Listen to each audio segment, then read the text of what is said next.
Assalamualaikum warahmatullahi wabarakatuh. Salam sejahtera bagi kita semua. Kali ini saya akan membicarakan mengenai pengujian bahan pelumas.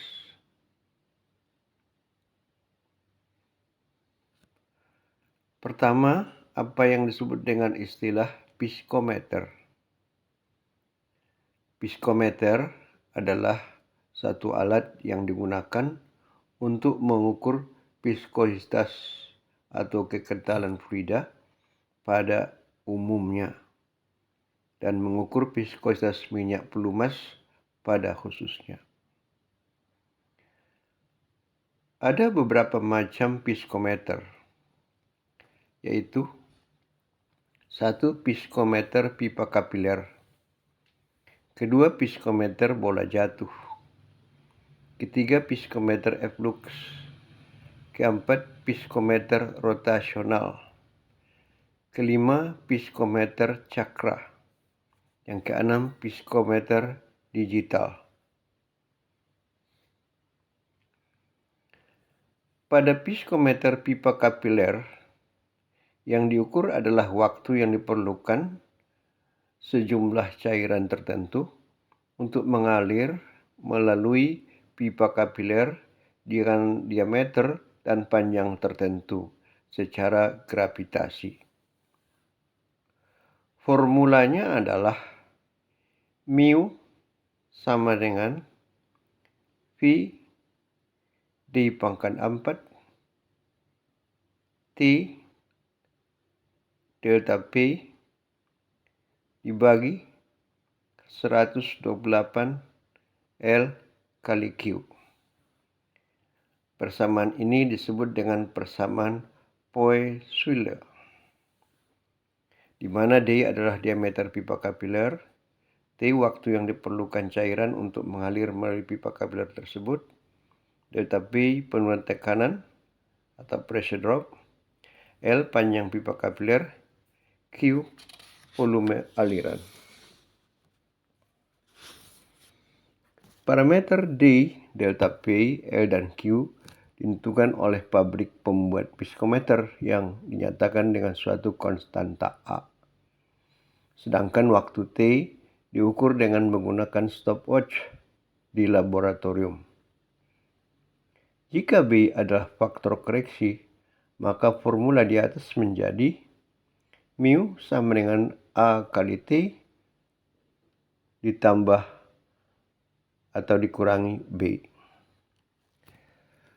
Salah satu psikometer pipa kapiler yang sering digunakan adalah psikometer Old-Schwartz. Psikometer dari cairan ditentukan, viskositas dari cairan ditentukan dengan mengukur waktu yang diperlukan cairan tersebut untuk mengalir melalui pipa kapiler antara dua tanda secara gravitasi. Waktu alir dari cairan tersebut dibandingkan dengan waktu yang diperlukan oleh cairan lain, misalnya air, untuk melewati kedua tanda tersebut.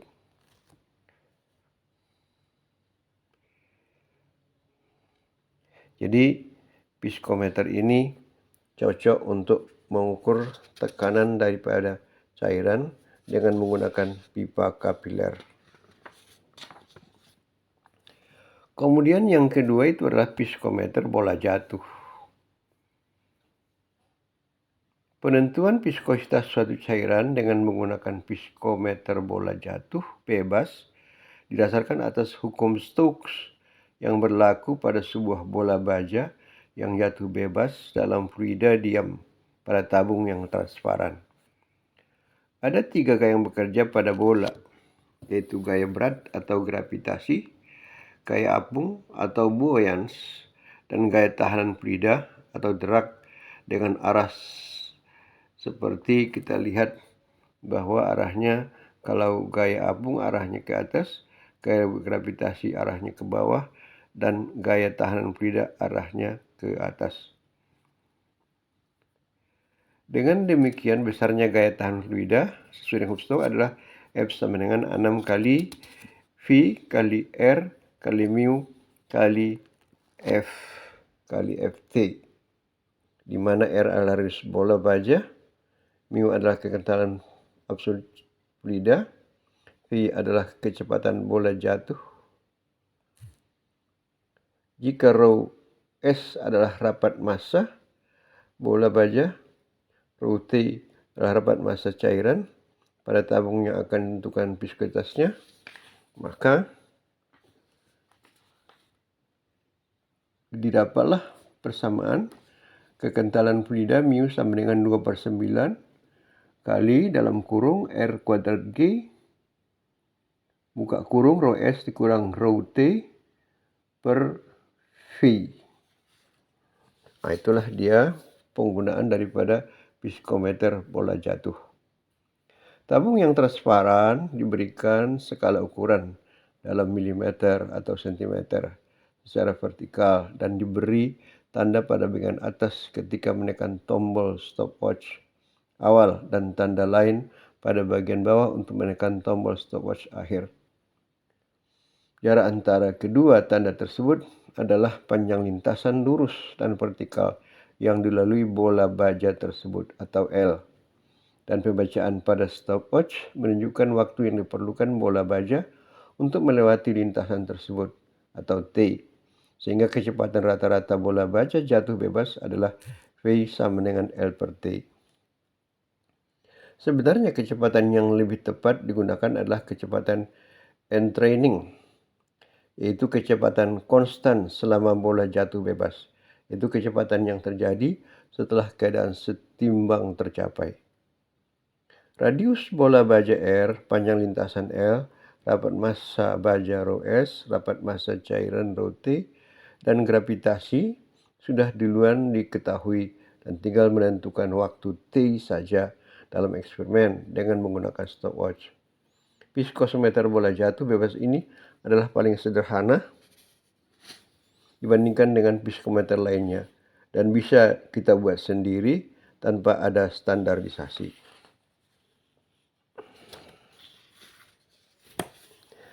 Berikutnya adalah yang ketiga, viskometer efflux.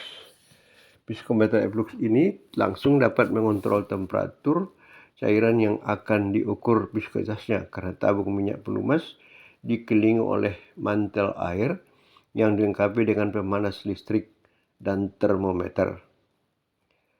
Prosedur pengujian viskositas dengan ini mirip dengan viskometer pipa kapiler, di mana dilakukan pengukuran waktu yang diperlukan oleh cairan dengan volume tertentu untuk mengalir melalui lubang kecil atau yang disebut dengan orifice. Temperatur cairan dikontrol dengan merendam tabung cairan dalam bak termostatik untuk mendapatkan akurasi yang tinggi. Viskometer efflux adalah instrumen standar untuk pengujian minyak mineral. Ada 3 jenis yang tersedia, yaitu universal, furol, dan aspal.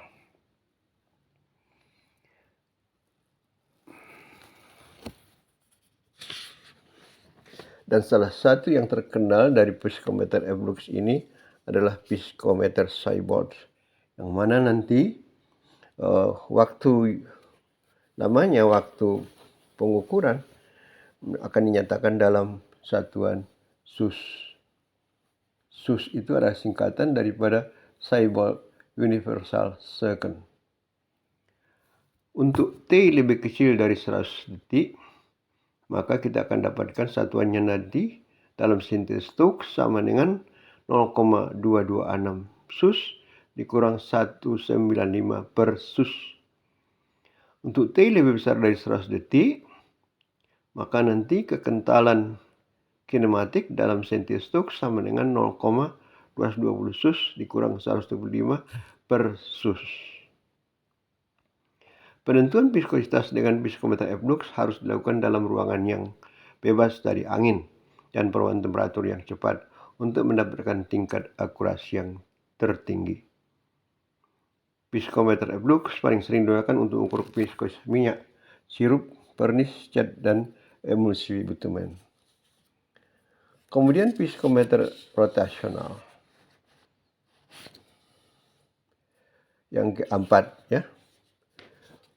Pengukuran rotasi, stres, torsi konstan diterapkan pada alat ukur untuk menghasilkan torsi. Kecepatan rotasi yang dihasilkan kemudian ditentukan. Jika geometri alat digunakan dengan baik, kecepatan rotasi dapat diubah menjadi laju geseran yang sesuai. Hasil torsi yang dihasilkan oleh sampel ditentukan dengan menggunakan perangkat stress sensing yang sesuai dengan pegas torsi. Perangkat ini mengukur viscous fluida pada kecepatan rotasi tetap dengan alat ukur atau poros direndam dalam cairan sampel melalui pegas torsi dikalibrasi. Viskositas dari cairan terhadap poros menyebabkan ada gaya gesek dan defleksi pada poros. Defleksi ini berkorelasi dengan torsi. Lalu geser dihitung, laju geser dihitung tergantung pada kecepatan rotasi, geometri alat ukur, ukuran dan bentuk pada sampel.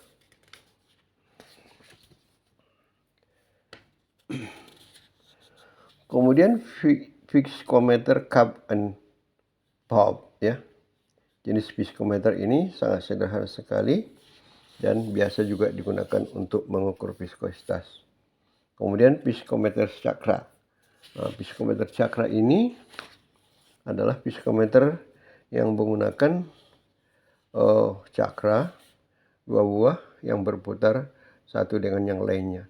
Di antaranya nanti dimasukkan minyak pelumas atau cairan yang lain, maka nanti salah satu digerakkan dengan arus dengan motor listrik dan yang lainnya nanti akan digerakkan oleh fluida yang bekerja di antara kedua cakra tersebut. Dan nanti putarannya diukur pada alat ukur untuk mengetahui berapa kekentalannya, berapa viskositasnya. Kemudian viskometer digital yang ke-6. Viskometer digital adalah viskometer sebagai alat uji viskositas suatu fluida, di mana pada viskometer tersebut telah banyak dilakukan perubahan dan mengalami kemajuan teknologi yang pesat, pengukuran yang lebih akurat dan dengan proses kerja yang lebih cepat karena alat beroperasi dengan menggunakan teknologi tinggi. Perangkat-perangkat komputer berperan sebagai piranti keras atau hardware dan pemrograman sebagai piranti lunak atau software sangat dominan pada viskometer digital ini.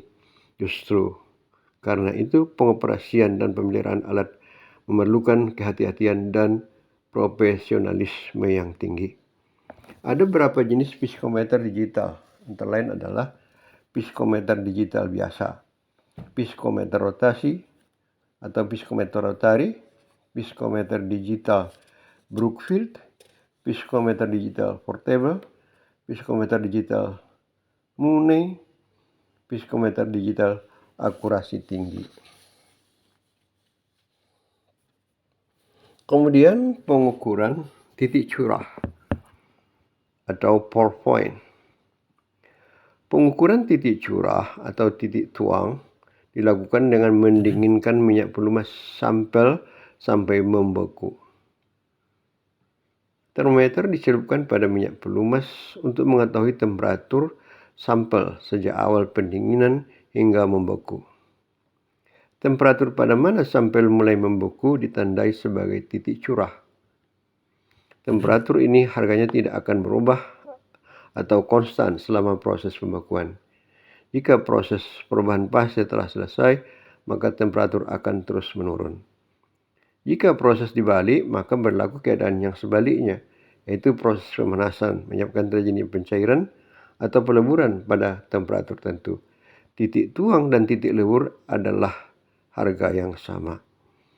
Pengukuran titik curah dapat dilakukan dengan menggunakan prosedur standar, yaitu metode IP25, yaitu Institute Petroleum 25, atau ASTM, American Standard for Testing of Material, D97. Kemudian pengujian performance daripada mesin atau engine tester. Pengujian performansi mesin ditujukan untuk meneliti kualitas suatu sampel minyak pelumas yang memiliki formula baru dengan menggunakan mesin penguji atau engine tester. Mesin yang digunakan bisa mesin bensin, mesin diesel, atau motor listrik, tergantung pada peruntukan minyak pelumas yang akan diuji. Mesin penguji dilengkapi dengan berbagai alat ukur seperti termometer, pH meter, tachometer, dinamometer, stopwatch, penguji emisi gas buang, flow meter, dan sebagainya. Hasil pengujian suatu minyak pelumas sampel dengan menggunakan mesin penguji akan dapat menentukan apakah minyak pelumas sampel tersebut memiliki kualitas yang baik untuk dapat dipasarkan. Pengujian performance mesin dilaksanakan dengan berpedoman pada ketentuan Institute of Petroleum atau IP dan American Standard for Testing of Material atau ASTM. Demikian pembicaraan kita mengenai pengujian minyak pelumas.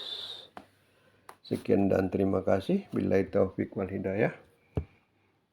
Jangan lupa subscribe, klik like, atau suka, dan di-share kepada teman-temannya. Billahi taufik wal hidayah. Assalamualaikum warahmatullahi wabarakatuh. Salam sejahtera bagi semua.